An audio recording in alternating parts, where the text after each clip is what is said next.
నమస్తే, welcome to our channel. నేను ప్రియాంకారావు.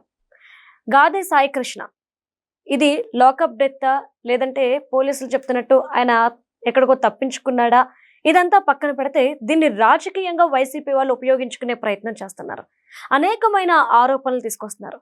అంటే ఇటు అంబటి రాంబాబు గారు ఫోటోలు చూపించి ఇదిగో వీడియోలు, ఇవిగో సాక్ష్యాలు, గోర్లు పీకర్ అంటున్నారు. ఇటు జగన్మోహన్ రెడ్డి గారు కులం కార్డు ప్లే చేయండి, కాపు అని చెప్పేసి అనండి అంటూ కాపులు మీటింగ్ పెట్టి అది చేస్తాం ఇది చేస్తాం అంటున్నారు అని చెప్పేసి ఆయన మాట్లాడిన తీరు. వీళ్ళ దగ్గర ఆధారాలు ఉంటే ఎందుకు కోర్టుకు వెళ్ళట్లేదు అనే క్వశ్చన్ రేజ్ అవుతుంది. మరి ఎలా చూడాలి ఈ కేసుని? దీని గురించి డిస్కస్ చేద్దాం. మనతో పాటు జనసేన పార్టీ రాష్ట్ర అధికార ప్రతినిధి కుసుంపూడి శ్రీనివాస్ గారు ఉన్నారు. ఆయనతో మాట్లాడదాం. నమస్కారం సార్. నమస్తే అమ్మా. సార్, అంటే గాదే సాయి కృష్ణకు సంబంధించి అనేకమైన ఆరోపణలు వస్తున్నాయి. మరి ముఖ్యంగా వైసీపీ వాళ్ళు కాపు సామాజిక వర్గం జనసేనని టార్గెట్ చేసి మరీ మాట్లాడుతున్నారు. దీని మీద ప్రెస్ మీట్లు పెడుతున్నారని కూడా కొన్ని కామెంట్స్ చేస్తున్నారు నేరుగా జగన్మోహన్ రెడ్డి గారు. మీరేమంటారు? అసలు కులం ఎందుకు వచ్చిందమ్మా ఇక్కడ? సాయి కృష్ణ అన్న వ్యక్తి మీద దాదాపు 23 కేసులు 25 కేసులు ఉన్నాయి. అతని వయసుకి మించిన కేసులు ఉన్నాయి. సరే, అతను కొన్ని రోజులుగా కనిపించట్లేదని ఉన్నాయి. పోలీసు వాళ్ళు ఏదో తీసుకెళ్ళి మిస్ చేశారని ఆ కుటుంబీకులు ఏదో చెప్తున్నారు. ఖచ్చితంగా అతను ఎక్కడున్నాడో, ఏమయ్యాడో, అదృశ్యమయ్యాడో, లేకపోతే పోలీస్ స్టేషన్లోనే ఏదైనా చేశారో ఏంటనేది విచారణలో ఇప్పుడు తెలుస్తుంది. కుటుంబ ప్రభుత్వం చూస్తే ఊరుకోదు కదా. ఖచ్చితంగా వచ్చిన ఆరోపణల మీద విచారణ చేపట్టింది. ఒక అధికారిని వేశారు. అక్కడ ఉన్నటువంటి సిఐ నాగరాజు గారిని కూడా సస్పెండ్ చేశారు. విచారణ అధికారి ఇప్పుడు అందరినీ కూడా మీట్ అయ్యి ఆ కుటుంబీకులని, పోలీసు వాళ్ళని అందరితో విచారణ చేస్తున్నారు. నిజంగానే పోలీస్ స్టేషన్లో అతనికి ఏదైనా లాకప్ డెత్ చేసినా, లేకపోతే ఇంకోటి ఏదైనా చేసినా, చిత్రహింసలు పెట్టినా, ఏదైనా చేసినా చట్టపరమైన చర్యలు ఖచ్చితంగా తీసుకుంటారు. తీసుకోవాలి కూడా. ఎందుకంటే మన ప్రజాస్వామ్యం. అవతల వ్యక్తి ఎంత హంతకుడైనా, రకరకాల ఇవి ఉన్నా కూడా కోర్టుకి హ్యాండ్ ఓవర్ చేయాలి. శిక్ష ఇవ్వాల్సింది కోర్టులు. పోలీస్ స్టేషన్లో నిర్ణయాలు తీసుకున్నాయనుకోండి, ఇంకా రాజ్యాంగానికి, ప్రజాస్వామ్యానికి విలువ ఉండదు. అంతవరకు అందరూ కన్ఫైన్మెంట్ ఖచ్చితంగా దాన్ని ఒప్పుకోవాలి. సరే, దాన్ని ఆధారం చేసుకుని ఈరోజు వైఎస్ఆర్ కాంగ్రెస్ పార్టీ వారు కాపు యువకుడిని అని చెప్పి పేపర్లు వేస్తున్నారు. కాపు యువకుడు ఏంటి? కాపు యువకుడు, కమ్మ యువకుడు అని ఉంటుందా? దళిత యువకుడు. అసలు అతను జరిగినటువంటిది అన్యాయమా, న్యాయమా, అతను దాంట్లో ఏం జరిగింది అంతవరకే కన్ఫర్మ్ అవ్వాలి. ఎందుకంటే అతను కాపు యువకుడు అయితే మరి ఆరోపణలు ఎదుర్కొంటున్న సిఏ నాగరాజు గారు కూడా కాపే కదా. ఒకటి, గతంలో నాకు తెలిసి డిసెంబర్ ఫస్ట్ వీక్లో అప్పట్లో వేరే వ్యక్తి ఈ సాయి కృష్ణ చంపేసి నవీన్ రెడ్డి ఏదో పేరు ఉంది, అతన్ని హత్య చేసాడని చెప్పేసి అని అతను గొడవ జరిగిన రోజున, లేకపోతే అతను అరెస్ట్ చేసి పోలీసు వాళ్ళు ప్రెస్ ముందు పెట్టిన రోజున వాళ్ళ పేపర్లు ఏమేమి రాశారండి? మామూలుగా సాయి కృష్ణ అని రాశారు, నిందితుడు సాయి కృష్ణ అని చెప్పి రాశారు. మరి ఆ రోజు కాపురాన్ని ఎందుకు రాయలేదు? అంటే ఇప్పుడు రాజకీయంగా దాన్ని ఏ విధంగా ఉపయోగించుకోవాలనేది ప్లాన్ చేస్తున్నారు కాబట్టి. మరి అంబటి రాంబాబు గారు మాజీ మంత్రి, ఒక సీనియర్ రాజకీయ నాయకుడు, అతను వేరే ఫోటో పెట్టుకుని సాయి కృష్ణని ఏ విధంగా చెప్తాడు? ఎంత తప్పది? ప్రజలను తప్పుదోవ పట్టించడం కాదా? మరి అతని మీద ఎందుకు చర్యలు తీసుకుంటలేదు? ఇది కూడా ప్రశ్నలు వస్తున్నాయి సోషల్ మీడియాలో ఖచ్చితంగా. ఎందుకంటే ఎంత తప్పు అంటే, చనిపోయిన వేరే వ్యక్తి ఫోటో పెట్టి చూపించి ఇదిగో సాయి కృష్ణ అని చెప్పి ఇతని గురించి మాట్లాడడం అనేది చాలా పెద్ద తప్పు. మరి విచారణ చేస్తున్నటువంటి అధికారి ఎవరైతే ఉన్నారో ఇతను కూడా విచారించాలి. ఆ పోలీసు వారిని, లేకపోతే సాయికృష్ణ కుటుంబీకులతో పాటు అసలు అంబటి రాంబాబుని కూడా అసలు నీకు ఆ ఫోటో చూపించి ఏ విధంగా చెప్పావు, నీ దగ్గర ఉన్న ఆధారాలు ఏంటి అని అతను కూడా కేసులో ఇరికించాలి. తప్పదు. ఎందుకంటే వీళ్ళందరూ కూడా ఏదో రకంగా కాపు సామాజిక వర్గాలను రెచ్చగొట్టాలి, రాజకీయంగా ఉపయోగించుకోవాలి, అనేక రకాల మాటలు మాట్లాడుతున్నారు. ఈ రోజున జగన్మోహన్ రెడ్డి గారు వెళ్ళాడు, ఆ సాయికృష్ణ గారి తల్లిని పరామర్శించి పెద్ద పెద్ద మాట్లాడు. చంపేస్తారా? ప్రజాస్వామ్యం ఏంటి, రాజ్యాంగం ఏంటి అన్నాడు. ఒక్కసారి రీల్ వెనక్కి తిప్పండి. అతనికి దిశ ఎన్కౌంటర్ జరిగింది తెలంగాణలో. తెలంగాణ పోలీసులు అప్పట్లో 4గురిని ఎన్కౌంటర్ కూడా చేశారు కదండి. అప్పుడు ఎన్కౌంటర్ జరిగినప్పుడు అసెంబ్లీలో ఏమైనా స్టేట్మెంట్ ఇచ్చాడండి ఇదే Jaganmohan Reddy? Hats off to Telangana government, hats off to Telangana police అన్నాడు. అసెంబ్లీలో ఇచ్చిన స్టేట్మెంట్. నిజమైన హీరోలు ఎక్కడెక్కడ ఉంటారు కానీ నిజమైన హీరోలు అంటే తెలంగాణ పోలీసులను పొగిడాడు. మరి ఆ రోజు మంచి అని ఎలా పొగిడాడు? తప్పని చెప్పాలి కదా.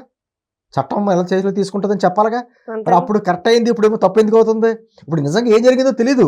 నిజంగా అతను అదృశ్యమయ్యాడా, లేకపోతే అతను ఏమైనా పోలీసు వాళ్ళు ఏమైనా చేశారా, ఏం చేశారు అన్నది ఇంకా ఏం తెలియదు. నిజంగా రేపు పొద్దున ఎప్పుడు పోలీసు వాళ్ళు ఏమైనా ప్రవేశపెట్టారనుకోండి అతన్ని పట్టుకుని, ఏంటి వీళ్ళందరూ వీళ్ళందరూ పరిస్థితి నాకు అర్థం అట్లా.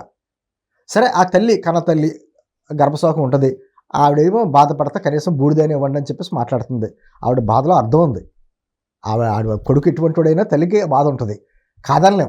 మరి అదే తల్లి గురించి కూడా ఇలా సోషల్ మీడియాలో అంటుంది, అమ్మా నీ కొడుకు ఆ రోజున నవీన్ రెడ్డి అనే వ్యక్తిని హత్య చేసినప్పుడు ఆ నవీన్ రెడ్డి తల్లి ఏ విధంగా బాధపడి ఉంటుంది? అతని మీద 23 కేసులు ఉన్నాయి. అతను గంజాయి తాగి ఇష్టారీతినటువంటి రైడిజంగా చేసినాడు, చాలా మందిని ఇబ్బంది పెట్టాడు. మరి వాళ్ళకి కూడా తల్లిదండ్రులు ఉంటారుగా.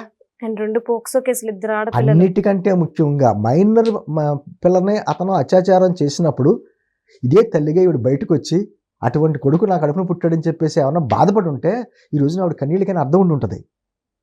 ఇప్పుడు ఆవిడ బాధపడుతున్నాను తప్పట్టట్లేదు నేను, కానీ అవతల పిల్లలకి తల్లిదండ్రులకి కూడా తల్లిదండ్రులు ఉంటారుగా, వాళ్ళకే గర్భశోకం ఉంటుంది కదా.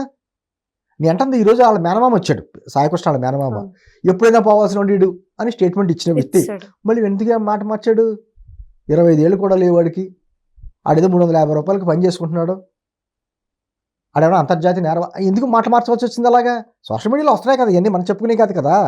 నేను అంటుంది ఓవరాల్గా ఒకటే చెప్తున్నామండి, ఖచ్చితంగా న్యాయం అంటే ఏంటంటే అతను ఏం చేశాడో, అతను అదృశ్యం అయ్యాడా కావాలని, లేకపోతే అదృశ్యం చేశారా పోలీసు వాళ్ళు, ఏదైనా ఖచ్చితంగా అటువంటి పనులు ఏదైనా చేసి ఉంటే పోలీసు వారి మీద కూడా కఠిన చర్యలు తీసుకోవాలి, తీసుకుంటుంది కూడా ప్రభుత్వం, చూస్తా ఊరుకోదు.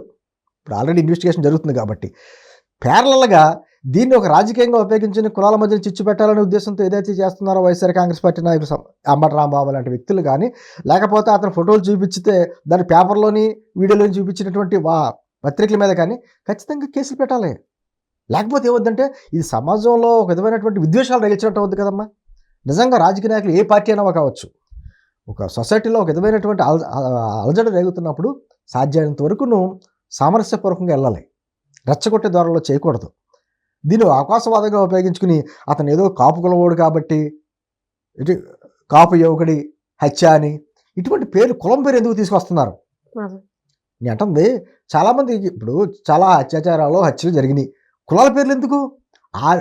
ఏ కులానికి చెందిన వ్యక్తి అయినా తప్పు చేస్తే శిక్ష పడాలి, అది ధర్మం, అదే రాజ్యాంగం, అదే ప్రజాస్వామ్యం. అలా కాకుండా కులాల వారీగా శిక్షలు ఉంటాయా? ఏదైనా భారత రాజ్యాంగం ఏమైనా కులాల వారీగా శిక్షలు పెట్టిందా? మాకు తెలియదు. మరి అంటుంది ఎవరికైనా ఈ రోజు నా తల్లి బాధపడుతుంది, ఆ తల్లికి న్యాయం చేస్తామని చెప్పేసి, న్యాయం చేస్తామంటే అంటే ఆ కొడుకు బతుకుంటే అప్పు చెప్తారు, లేకపోతే అతను చేశారనుకోండి పోలీసు వాళ్ళకి శిక్షలు పడతాయి అంతే. మనం అంతవరకు ఉండాలి. కానీ కాపు యువకుడు ఏంటంటే ఆ రోజు ఎందుకే లేదు, ఆ రోజు అదే పేపర్లో ఆ నవీన్ రెడ్డిని హత్య చేసినప్పుడు పేపర్లో అతను పోలీసుల ముందు ప్రవేశపెట్టారు కదా, అప్పుడు కాపు యువకుడు అని ఎందుకే లేదు? లేకపోతే రెడ్డి యువకుడు హత్య అని చెప్పేసి ఆ రోజు మరి ఆ కుర్రోడు ఆ అబ్బాయి గురించి ఎందుకే లేదు? అంటే మీరు అవసరాలు పట్టే రాజకీయాలుగా ఉపయోగించుకోవడానికి కులాలను తీసుకొచ్చి కులాల మధ్యన చిచ్చు పెడతా అంటే చూస్తా ఊరుకుంటుందా ప్రభుత్వం? అనిత గారు కూడా దీని మీద సీరియస్ యాక్షన్ తీసుకోవాలమ్మా.